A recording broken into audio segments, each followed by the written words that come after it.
everyone, let's continue with in the vocab. The first word is sucker. देखिए sucker का मतलब होता है जब कोई पर्सन अगर किसी परेशानी में हो तब आप जो उसकी मदद करते हैं ना उसे sucker कहा जाता है, यानी कि assistance in time of difficulty. तो ये एक एडवांस्ड वर्ड हो गया हेल्प के लिए. तो अगली बार आप हेल्प की जगह पे ना sucker यूज करिएगा. तो इसका सिनोनिम क्या हो जाएगा? एड. एंटोनिम क्या हो जाएगा? हिंड्रेंस. आप इसे अपने सेंटेंस में यूज कर सकते हैं. Her organisation gave sucker and strength to those who had been emotionally damaged. Next one is pace. Pace का मतलब होता है चलने, दौड़ने आदि या कुछ घटित होने की गति या चाल, यानी कि ना स्पीड, उसे ही पेस कहा जाता है. The pace of something is the speed at which it happens और इज डन. तो इसका सिनोनिम क्या हो जाएगा? स्पीड. एंटोनिम क्या हो जाएगा? लेथार्जी. आप इसे अपने सेंटेंस में यूज कर सकते हैं. Interest rates would come down as a recovery gathered pace. Next one slit. Slit का मतलब होता है किसी चीज का बिना अटके सरकना या उसे सरकाना, उसे ही स्लिट कहा जाता है, यानी कि टू मूव और make something move smoothly along a surface. तो इसका सिनोनिम क्या हो जाएगा? स्नीक. आप इसे अपने सेंटेंस में यूज कर सकते हैं. She slid a coin into the draw. The next one is deflation. इसका मतलब होता है जब किसी प्रोडक्ट के वैल्यू में यानी कि दाम में अगर ना गिरावट आ जाए ना तो उसे ही डिफ्लेशन कहा जाता है. डिफ्लेशन का ना एक और मतलब भी होता है जब लोग है ना गुब्बारों में से हवा निकाल देते हैं ना तो उसे भी डिफ्लेशन ही कहा जाता है. तो इसका सिनोनिम क्या हो जाएगा? डाउनटर्न. एंटोनिम क्या हो जाएगा? इन्फ्लेशन. आप इसे अपने सेंटेंस में यूज कर सकते हैं. There has been a deflation in property values. Next one is vital. Vital का मतलब होता है वेरी इंपॉर्टेंट और नेसेसरी, यानी कि कोई भी चीज अगर बहुत ज्यादा महत्वपूर्ण है या आवश्यक है तो उसे ही वाइटल कहा जाता है. तो इसका सिनोनिम क्या हो जाएगा? एसेंशियल. एंटोनिम क्या हो जाएगा? इनसिग्निफिकेंट. आप इसे अपने सेंटेंस में यूज कर सकते हैं.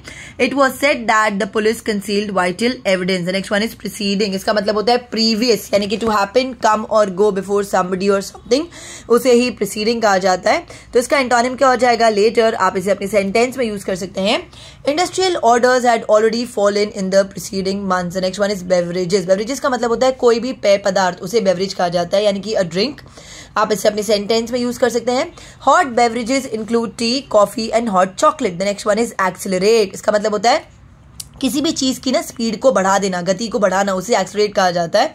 तो इसका सिनोनिम क्या हो जाएगा? हैसन. एंटोनिम क्या हो जाएगा? रिसीड. आप इसे अपने सेंटेंस में यूज कर सकते हैं. I accelerated to overtake the bus. The next one is confectionery. इसका मतलब होता है स्वीट्स, केक्स, चॉकलेट्स एक्सेट्रा, उसे कन्फेक्शनरी कहा जाता है, यानी कि मिठाइयाँ, केक, चॉकलेट या मिष्ठान. आप इसे अपने सेंटेंस में यूज कर सकते हैं. The children are not allowed to bring confectionery और crisp into school, only fruit. The next one is mull. Mull का मतलब होता है किसी चीज पर जब आप बहुत गहरा विचार करते हैं या चिंतन करते हैं ना तो उसे ही मल कहा जाता है, यानी कि it means to think deeply about something. तो इसका सिनोनिम क्या हो जाएगा? कंटेम्पलेट. एंटोनिम क्या हो जाएगा? नेग्लेक्ट. आप इसे अपने सेंटेंस में यूज कर सकते हैं. It's a fine offer but we need time to mull it over. The next one is amid. Amid का मतलब होता है इन द मिडिल ऑफ या अमंग, उसे ही अमिड कहा जाता है. तो इसका सिनोनिम क्या हो जाएगा? अमंग. एंटोनिम क्या हो जाएगा? Away from. आप इसे अपने सेंटेंस में यूज कर सकते हैं. The new perfume was launched amid a fanfare of publicity. The next one is threshold. देखिए थ्रेशहोल्ड का मतलब होता है स्तर जहां से कोई चीज होनी शुरू हो, किसी घटना के घटित होने का आरंभ बिंदु, यानी कि the level at which something starts to happen, उसे ही थ्रेशहोल्ड कहा जाता है. तो इसका सिनोनिम क्या हो जाएगा? वर्ज. एंटोनिम क्या हो जाएगा? एंड. थ्रेशहोल्ड का ना एक और मतलब भी होता है जो घर की दहलीज होती है ना उसे भी थ्रेशहोल्ड ही कहा जाता है. आप इसे अपने सेंटेंस में यूज कर सकते हैं. He was on the threshold of his career. The next one is flag. Flag का मतलब होता है थक जाना, कमजोर हो जाना या ढीला पड़ जाना, उसे फ्लैग कहा जाता है, यानी कि टू बिकम टायर्ड और लेस स्ट्रॉन्ग. तो इसका सिनोनिम क्या हो जाएगा? सबसाइड. एंटोनिम क्या हो जाएगा? रिबाउंड. आप इसे अपने सेंटेंस में यूज कर सकते हैं. We flagged as we near the end of the long mountain trail. The next one is loom. Loom का मतलब होता है आसपास ही मंडराना, मतलब वो चीज है ना बहुत जल्द होने वाली है, उसे लूम कहा जाता है, यानी कि इफ एन अनवांटेड और unpleasant event looms it seems likely to happen soon and causes worry. तो इसका सिनोनिम क्या हो जाएगा? अप्रोच. एंटोनिम क्या हो जाएगा? डिसअपियर. आप इसे अपने सेंटेंस में यूज कर सकते हैं. Her final exams are looming. The next one is complacency. देखिए इसका मतलब होता है सेटिस्फैक्शन, संतोष होना, उसे कहा जाता है कॉम्प्लिसेंसी या तो कॉम्प्लिसेंट, यानी कि the feeling you have when you are satisfied with yourself. तो इसका सिनोनिम क्या हो जाएगा? सेटिस्फैक्शन. एंटोनिम क्या हो जाएगा? डिससैटिस्फैक्शन.